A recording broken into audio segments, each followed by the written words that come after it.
Hey there, everybody. Welcome back to 5 Questions with. Last week we had some amazing guests on the show, and boy, did we deep dive into their worlds. But here's the best part, we also uncovered their fun and playful sides. Our host, Scott Fullerton, has a treat for you today. You see, 5 Questions isn't just about serious stuff. We like to keep it light and quirky too. We ask questions that let our guests show their wonderfully unique and playful sides. Imagine this. What would they do if they woke up as a squirrel one day? Or what's their favorite ice cream flavor that describes their personality? It's all about bringing out their hidden quirks and having a blast along the way. We believe that even the most successful and accomplished individuals have a fun side, and we're here to celebrate that. So get ready to witness the fun and playful side of our extraordinary guests. You'll laugh, you'll smile, and you might just discover a thing or two about them that you never knew. So sit back, grab a drink, and get ready for the show.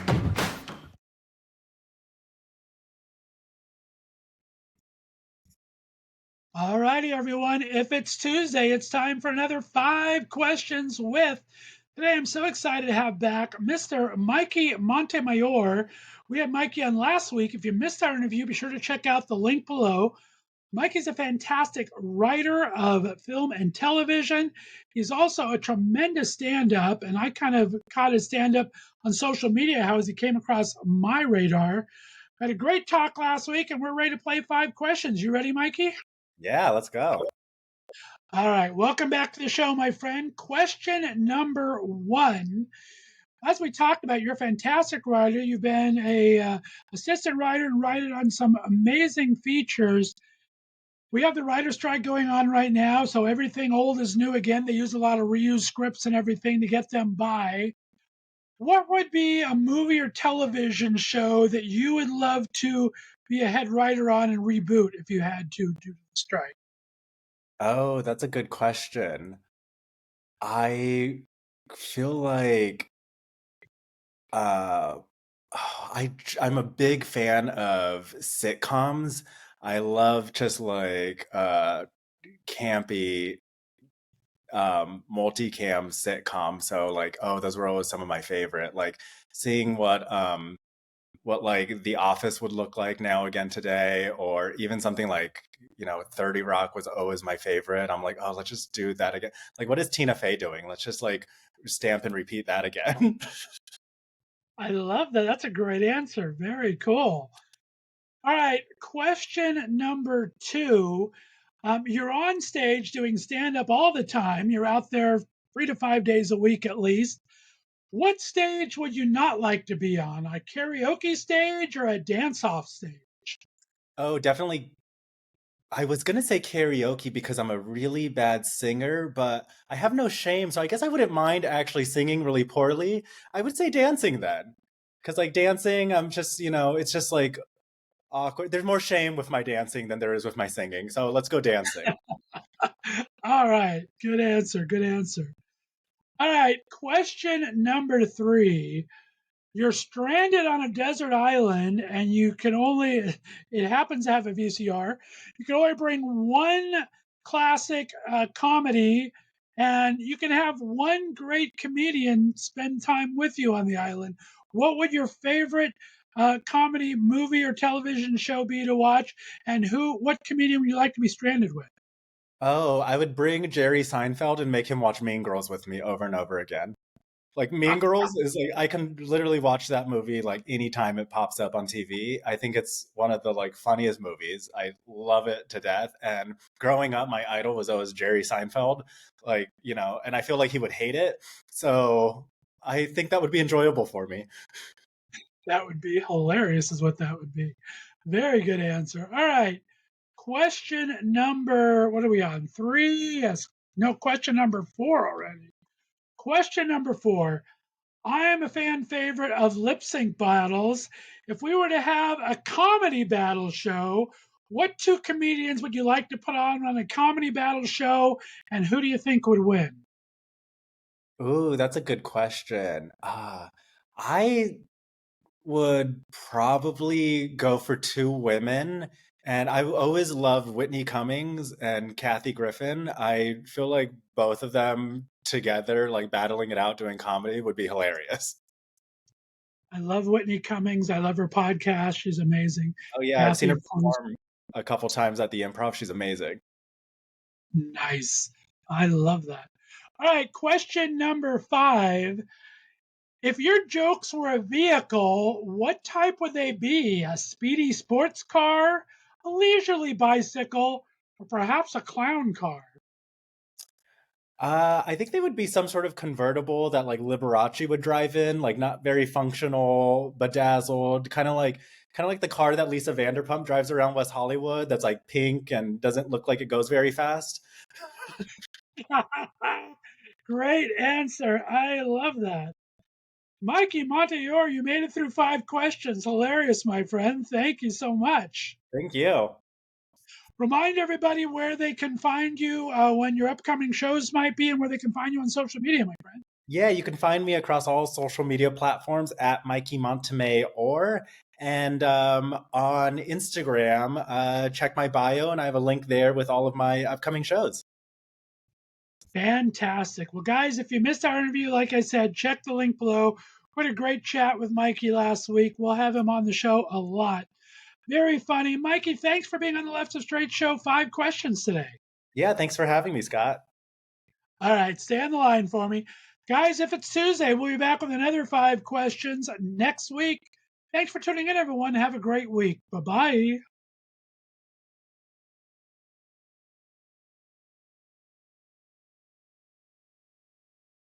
Well, hello, everyone. It's Tuesday. It's time for another 5 questions with right here on the Left of Straight show. Today, I have back a very special guest. Mr. Charles Busch is back.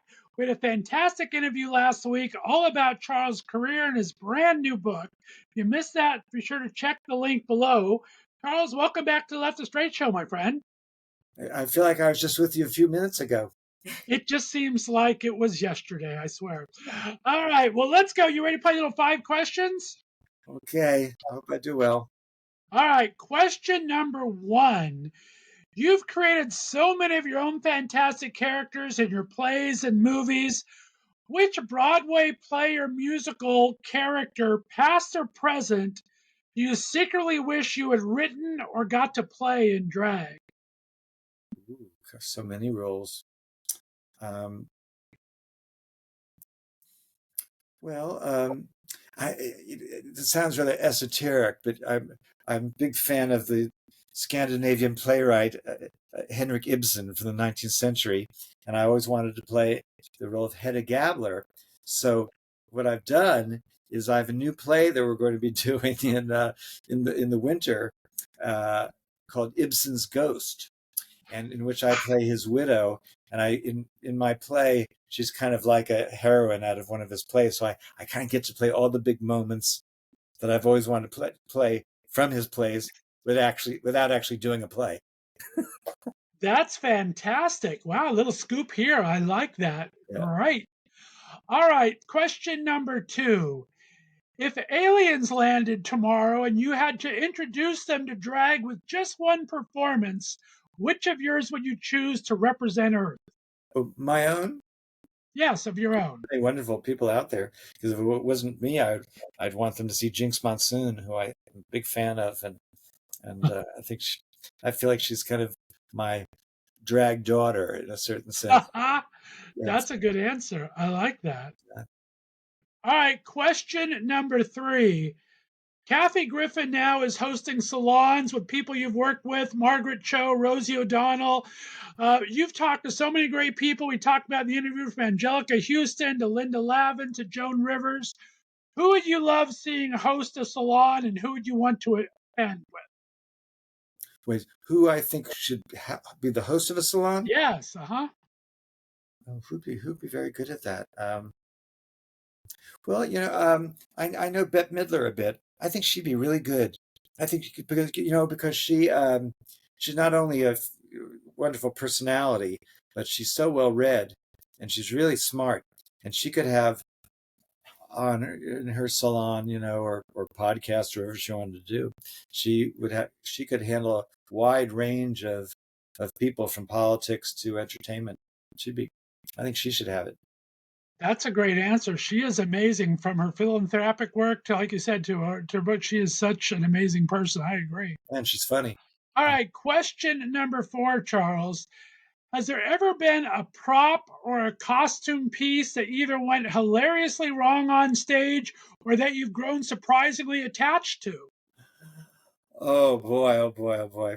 Well, in Vampire Lesbians, I in the first scene, I was basically nude. I was playing the Virgin Sacrifice, as we called her, in ancient Sodom. And so I was just in spike heels and a G-string with a little piece of netting around my ass that kind of tied the bow in front, and then this very long wig that covered my, my chest, and long wig to my waist.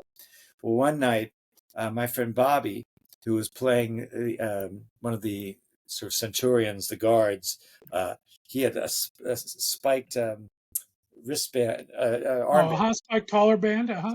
As I pulled away from him, my wig caught onto his spiked, armband, and it somehow, when I pulled, the wig shifted around, and so the back of the wig was in the front, and I wasn't it, in the Addams Family.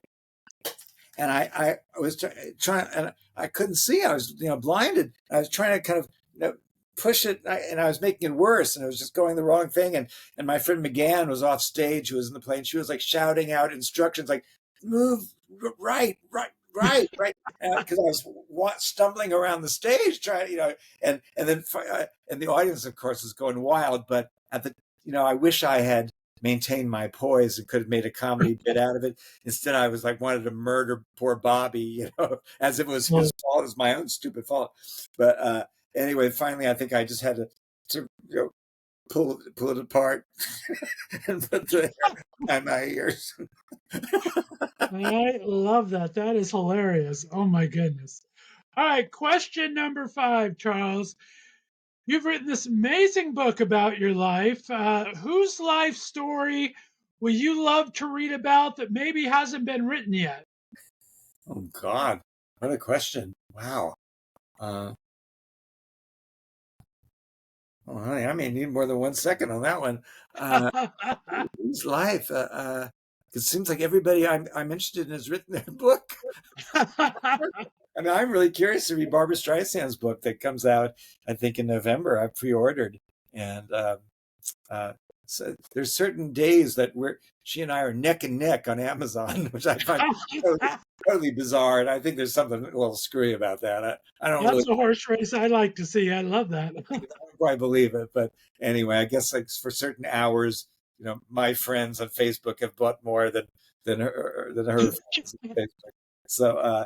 Yeah, so I can't wait to. I'm not really answering your question, but I really can't wait to read her book, which is 1,000 pages, I hear. Oh my goodness, that is big. Yeah, that'd be amazing, though. Well, Charles Busch, you made it through 5 questions. Thank you so much, my friend. Guys, if you have not got Charles' book yet, Leading Lady, a memoir of a most unusual boy, be sure to get it. It's at your best sellers and your favorite places to get books now. Charles, let everyone know where your website is and where they can find you, my friend. Well, just charlesbusch.com. Just, Google it. Or yeah. There you go. There you go. All right, guys, we'll be back with another 5 questions next week, because if it's Tuesday, it's time for 5 questions with. You've been listening to Left of Straight Show. Have a great week, everyone. Bye-bye.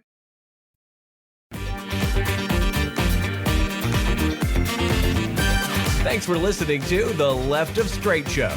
Be sure to subscribe on your favorite podcast distributor, and please give us a 5-star rating so more listeners can find us. You can follow us on social media, and be sure to check out our website, www.leftofstraightradio.com, for contests and other news and information. See you next week.